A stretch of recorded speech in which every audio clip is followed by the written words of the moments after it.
Donc on va passer à quelque chose de beaucoup plus concret avec Laurent, parce que nous, citoyens, on a la volonté profonde de comprendre tous ces problèmes et de théoriser, bien sûr, parce que ça nous permet d'aller un petit peu de l'avant dans notre réflexion.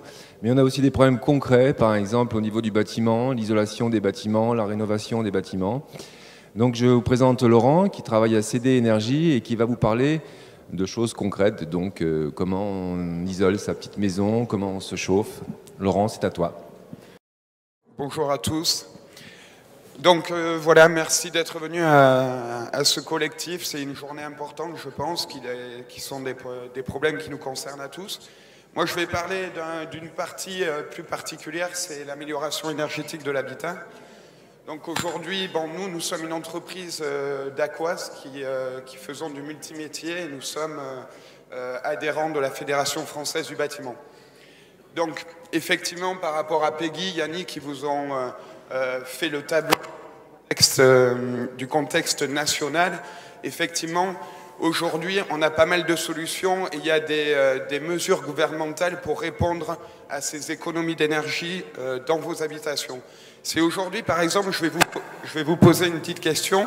Qui c'est qui connaît le montant de sa facture énergétique? Est-ce que vous pouvez lever la main? Ouais. D'accord. On en a 3, 4. Ok. Donc effectivement, aujourd'hui, on ne se rend pas compte, mais on consomme énormément d'énergie. Et vous le voyez, personne ne connaît sa facture annuelle d'énergie. Pour répondre au niveau de la rénovation énergétique des bâtiments, il faut avoir une approche globale énergétique. C'est-à-dire qu'on ne peut pas faire que de l'énergie renouvelable.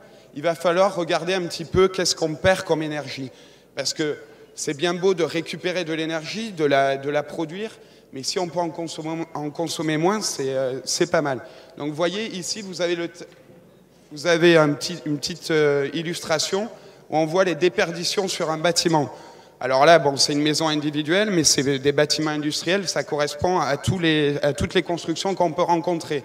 Donc vous voyez, on perd 30% par le toit, 20% par l'air renouvelé. L'air renouvelé, j'appelle ça tout ce qui est VMC ou ventilation naturelle d'un bâtiment. Le vitrage, on perd 13%, le sol 7%, les murs 25% et les pompes thermiques 5%. Donc aujourd'hui, pour pouvoir répondre et analyser vos bâtiments, il faut faire des audits énergétiques. C'est-à-dire qu'on va regarder avec des caméras, avec des solutions technologiques, où est-ce que sont les déperditions sur un bâtiment, pour pouvoir réduire par 2 ou par 3 vos consommations d'énergie. Ça, c'est très important. Ensuite, vous avez tous entendu parler des étiquettes énergétiques. Donc effectivement, au niveau français, on a un législateur en 2004 qui a défini comment on va sensibiliser les gens pour économiser l'énergie. Donc il a pris un modèle qu'on appelle l'étiquette énergétique que vous pouvez retrouver sur pas mal d'éléments, d'appareils électrodomestiques. Je pense à l'électroménager. Hein. J'imagine que vous avez tous des frigos. Donc vous avez vu, aujourd'hui, on est plutôt sur des éléments. Quand on va acheter un nouveau frigo, on va avantager le classement A. Donc effectivement, c'est pour avoir une mesure de consommation d'énergie. Aujourd'hui, il faut savoir qu'au niveau du parc immobilier français, on a 70% qui consomment plus de 150 kW par mètre carré par an. Il faut savoir que dans les programmes de construction neuve, on est à moins de 45 kW par mètre carré par an. On a divisé déjà par 3. Et ce n'est pas que dans le neuf, on a des solutions pour améliorer l'existant. D'accord ? Donc pour ça, il faut avoir une offre globale énergétique pour obtenir une meilleure étiquette. Alors, nous, ce qu'on a décidé de faire, c'est en fait d'avoir un label de qualité qui s'appelle les pros de la performance énergétique. C'est-à-dire qu'à travers l'audit, on sera fort de vous proposer des préconisations de travaux pour améliorer vos performances énergétiques et donc diminuer ces consommations. Donc ça, c'est un label qui est décerné par la Fédération française du bâtiment. Alors effectivement, quand on parle d'offre globale d'amélioration énergétique, pour vous, quelle est l'énergie qui coûte la moins chère? Une petite question là, est-ce que... Le bois? Je vous laisse participer, madame. Celle qu'on ne dépense pas. Eh bien, c'est exactement. C'est une très bonne réponse. En fait, l'énergie, c'est celle qu'on ne dépense pas. Donc, qu'est-ce qu'on va faire? D'abord, on va regarder l'enveloppe du bâtiment, comme on a vu sur l'illustration précédente, et on va être fort de vous proposer des isolations, des améliorations d'isolation, soit par l'extérieur du bâtiment, soit directement à l'intérieur. D'accord? Donc là, on traite effectivement, vous avez vu tous les pourcentages, il faut traiter toute l'enveloppe du bâtiment. Ensuite, une fois qu'on aura fait ça, on va vous proposer des systèmes de chauffage ou de production de chaleur et d'énergie pour pouvoir être encore plus rentable au niveau des consommations.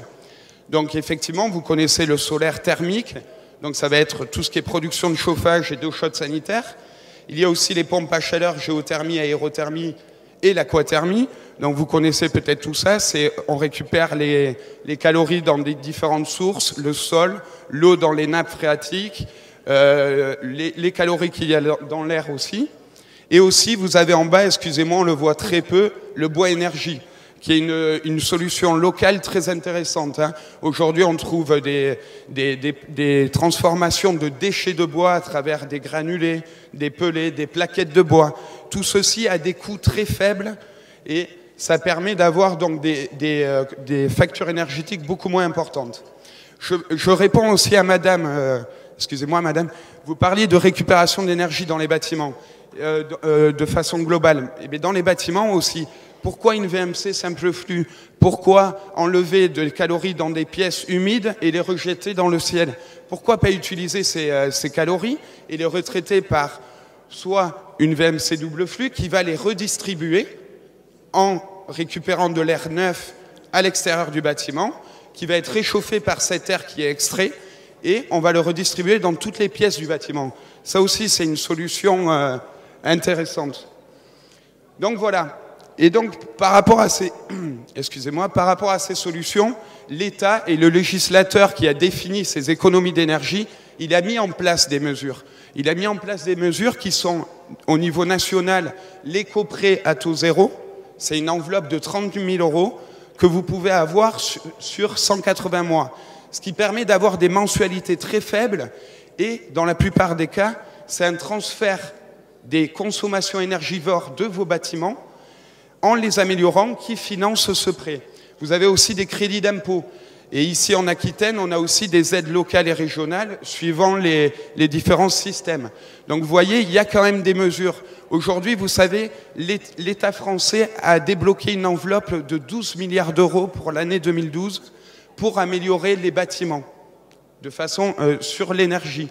Donc, si vous divisez 12 milliards par 30 000, ça fait un paquet d'éco-prêts. Et aujourd'hui, il y a seulement 71 000 éco-prêts depuis 2009 qui ont été utilisés. Et ça, c'est pas normal. Donc c'est pour ça que des sociétés comme la nôtre sont là pour justement vous informer, avoir un interlocuteur unique pour toute la phase d'audit énergétique, réalisation de travaux et montage de ces dossiers administratifs pour que vous puissiez obtenir ces aides. Parce que c'est quand même important. S'il y a des aides, mais effectivement, vous l'avez très bien vu avec Peggy et Yannick, on ne communique pas là-dessus. Et c'est pour ça qu'aujourd'hui, c'est important qu'il y ait des sociétés qui présentent des offres globales avec une approche globale énergétique. Moi, je pense que c'est vraiment là le cœur du problème, c'est qu'aujourd'hui, la plupart, c'est des artisans, ils sont en monométier, et alors ils vont faire du solaire, donc ils vont vous répondre à un besoin solaire, mais en fait, c'est ça, c'est qu'aujourd'hui, il faut partir sur un multimétier. Donc je ne dis pas que les artisans, mais ces artisans, il va falloir qu'ils s'unissent à travers des clubs pour vous proposer des offres globales.